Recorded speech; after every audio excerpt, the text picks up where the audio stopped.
Hey everyone, welcome to Taking the Pulse, a healthcare and life sciences video podcast. I am Heather Hoops Matthews, joined today by Matthew Roberts, Maynard Nexen healthcare attorney. Matthew, good to be with you. Good to see you. And we're also joined today by Erik Whaley. Erik is the president of the Bon Secours St. Francis Foundation, which is a charitable organization supporting the healing mission of the Bon Secours St. Francis Health System. Erik, thank you for joining us today. It is a pleasure to be with y'all today. Thanks so much for having me. Can you start us off by talking about how you got into the philanthropy and the healthcare foundation business? Yeah, I tell you, when you have a mom that was a nurse and a dad that was a Southern Baptist preacher, I was not called to do either one of those things. And so upon graduation, I came back home to Greenville and started off in the Greenville News, working in the circulation department, and worked there for a couple of years. And again, just with the background that I just shared with you, felt like there was something more for me, and actually answered back in the day when they had one ad in the paper and for the March of Dimes. And so I went to work for the Upstate March of Dimes here in Greenville, and I was the community director, so I had responsibility for Greenville at that particular time. And it was just a great opportunity to really, the resources were limited, so you had to do a little bit of everything. And so it was a great way to cut your development teeth, so to speak. And so did that for a year and a half or so, and then became the Upstate Division Director for the March of Dimes. And about that time, a couple years in, met a wonderful gentleman named Brian O'Rourke, who is now the head of advancement at Clemson, but he was the head of development at St. Francis. And so we got to know one another. He knew my mom because my mom was a nurse at St. Francis. And so I came to work with him in the mid-90s as his director of development. And so from that point, I just so loved philanthropy anyway. It was my way. It was a ministry for me. It was my way to give back without being a nurse or without being a pastor. And also just love the interaction and love knowing that you were making a difference. And from there, went to Sumter, South Carolina, was at Toomey for about 10 years. And in between there, had a stop over at Spartanburg Regional, and then came back home to St. Francis about 13 years ago. That sounds wonderful. It sounds like you've matched up your passion with your skill set. That's exactly right. I mean, my dad told me a long time ago, find a job you love, you'll never work a day in your life. That's not exactly true. We know that we're going to have some difficult days. We're going to have a lot of hard days, but when it is your passion, as y'all well know, it just there's a lot of joy in it. Well, Erik, thanks again for doing this. We go back a long way, and you're now one of the most accomplished and well-known and effective hospital foundation CEOs in the state. And as you mentioned, you worked at Toomey Hospital and Spartanburg Regional, and now back home at St. Francis. Can you tell us some of the lessons you learned from working at these different places? Well, and Matthew, it's great to see you again. And the only reason that I may have some kind of a skill set, it just means I'm old, right? So, yeah, but yeah, I tell you what, every place that I've been having opportunity to serve, and that's truly what you feel like. You feel like you are serving. I learned, Matthew, when I went down to Toomey, I was much younger, and really it was my first opportunity to be in an executive role. I had been, a director, and then you were moving in as a vice president, and I was really blessed to follow the lead of a lot of wise people that were at Toomey, and so I really felt like I was able to be a part of a wonderful foundation there, a wonderful foundation team, a wonderful board, and really just, quite frankly, build a foundation from scratch is what we did down there in the time that we were there.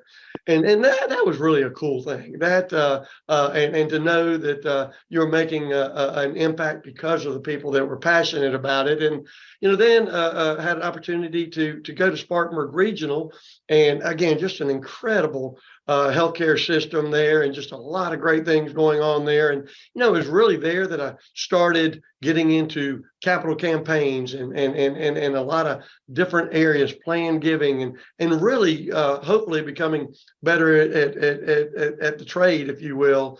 And then actually sort of Spartanburg was right in the middle, and then went back to Sumter. We weren't, good Lord said we weren't done with Sumter yet. So we went back and spent about 4 more years in Sumter. And at that point, we're having some capital campaigns again there down in Sumter. And then probably in 2009, somebody called me and said, "Hey, I don't know if you've ever thought about coming back to Greenville, but there's an opportunity there." And again, the St. Francis, we've had 3 different sponsors since St. Francis was founded 91 years ago. We were founded by the Franciscan sisters. Then the Sisters of Bon Secours took over in 2000. And then about 4.5 years ago, we merged Bon Secours Mercy Health. And through each phase of mergers or whatever, the spirit, the culture, who we are as a ministry has stayed the same. And quite frankly, I think it continues to be stronger.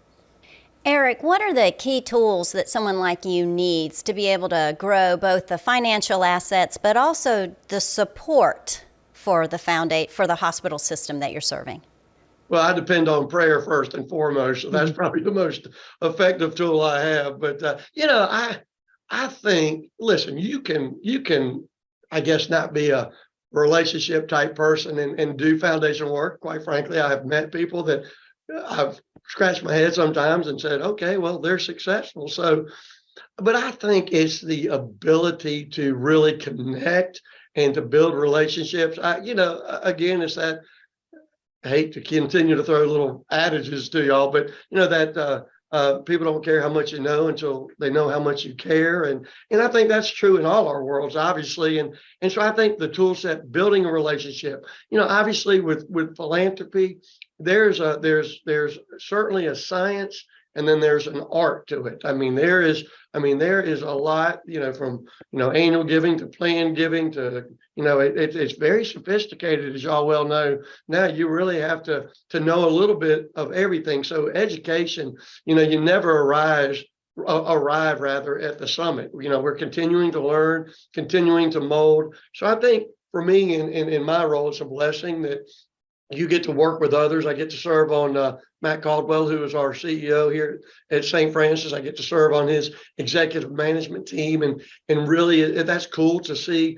As y'all know, philanthropy used to be perhaps an afterthought to healthcare systems. Colleges and universities have been using them for a long time, but now we're a part of the strategic plan, and quite frankly, we have to be. So I think you do need to understand finances. I think it's you do need to know how to mix with all different people, and we're blessed. It's whether it's the person that's cleaning the hospital or if it's the person that's running the hospital, they're all involved with the philanthropic landscape. And quite frankly, if you're not happy with what's going on with you at St. Francis, philanthropy is going to flounder. Right. Well, can you talk a little bit about the general role of hospital foundations in supporting their hospitals, and then more specifically talk about how the St. Francis Foundation supports the local St. Francis hospitals and the overall mission of Bon Secours Mercy, because I know you live and work that mission every day. So tell us a little bit about how the foundation works generally, and then specifically at St. Francis in Greenville. Yeah, so healthcare systems, hospitals, they have foundations. Some have them as a part of their departments. We are a separate 501c3. And we are actually under the Bon Secours Mercy Health Foundation umbrella, doing business as the St. Francis Foundation here locally in Greenville. And quite frankly, it's what I just said, Matthew.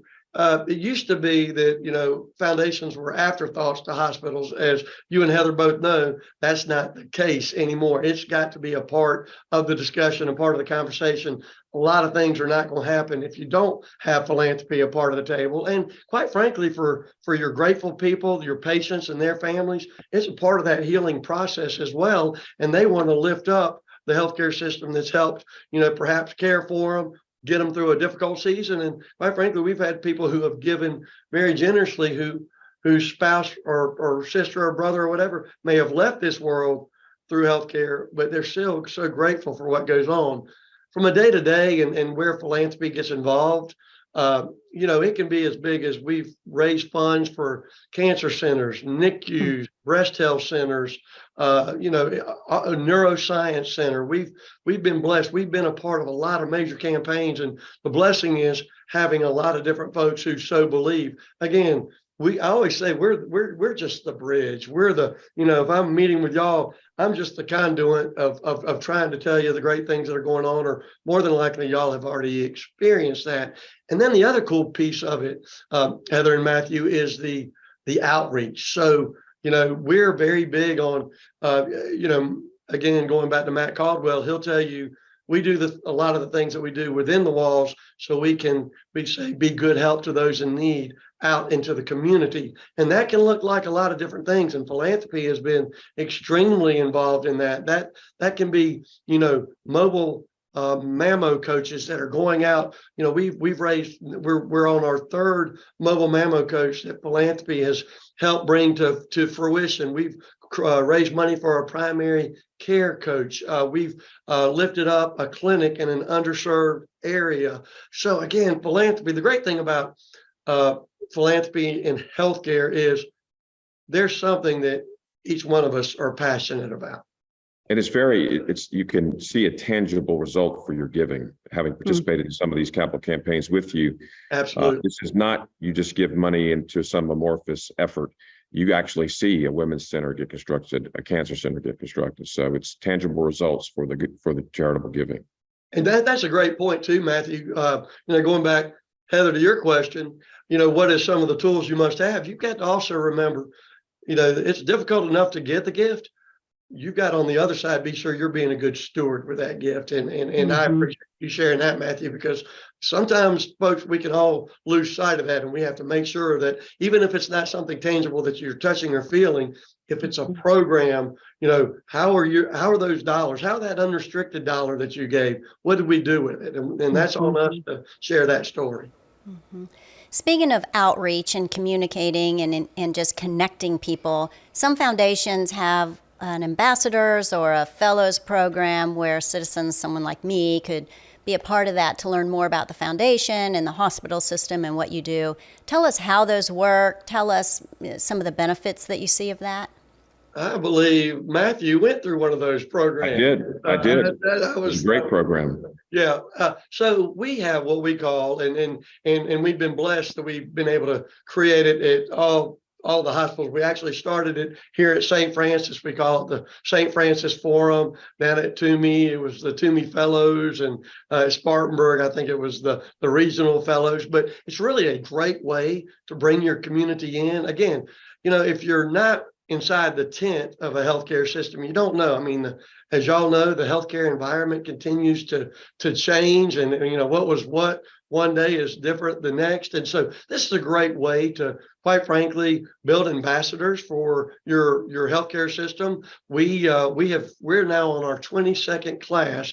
And so the board will identify, 20 to 25 community leaders, sort of like a leadership, whatever, pick your community. We do that. And over an 8-month period, they may start with surgical services. They learn about oncology. They're with the physicians. They're learning about orthopedics. And then we finish for St. Francis, we finish with mission and ministry, because we feel like that is the foundation on where we're placed. So it's really a cool thing. And the other cool thing is folks get an opportunity to observe a surgery. So Matthew, I don't know if you ever did that when you were in I didn't see a surgery, but it was a great program, and you all did a great job. And the concept is terrific, and there are always, people want to get in. There's a high interest in wanting to participate, and it educates people in the community so much, because a lot of people go to hospitals and see the outside from when they're a visitor. This takes you behind the curtain and see how it actually operates.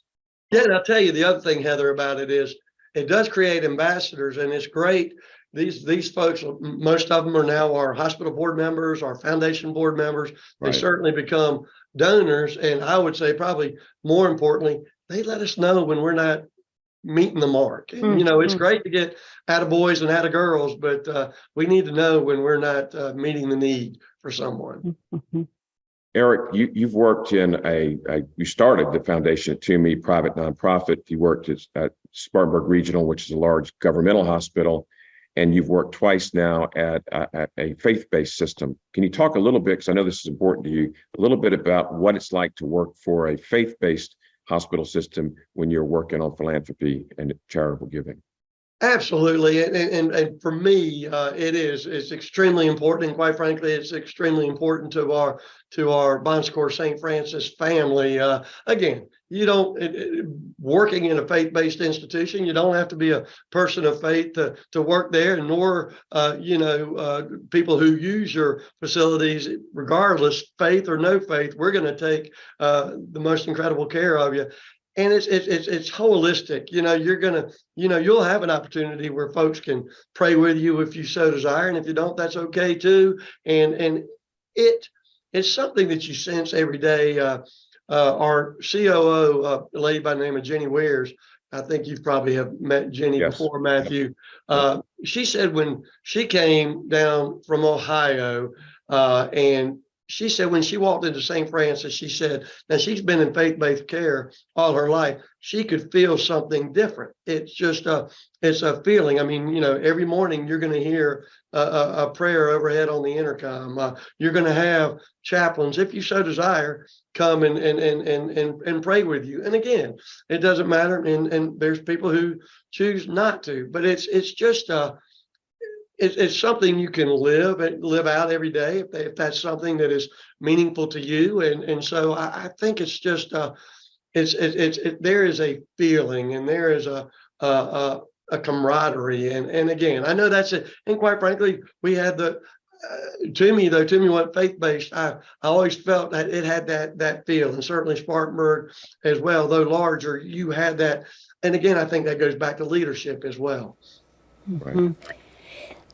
Now, hearing you speak for the past, 18 minutes or whatever it's been, I think I might have an idea of what you're going to say, but I want to ask you, Erik, why have you stayed in hospital foundation work? And, what's the, one of the couple of biggest impacts that you think it's having? I think it's where the good Lord has placed me to be, quite frankly, because it's a way to use the skill sets that I feel like I have, and quite frankly, hopefully make an impact. And to Matthew's points, you see the fruits of your labor, and you see lives being changed, and you see, again, we have employee campaigns every year, and watching the person, sort of that story of the widow's mite, where somebody is giving $1 a pay period because they want to lift up this mission and this ministry.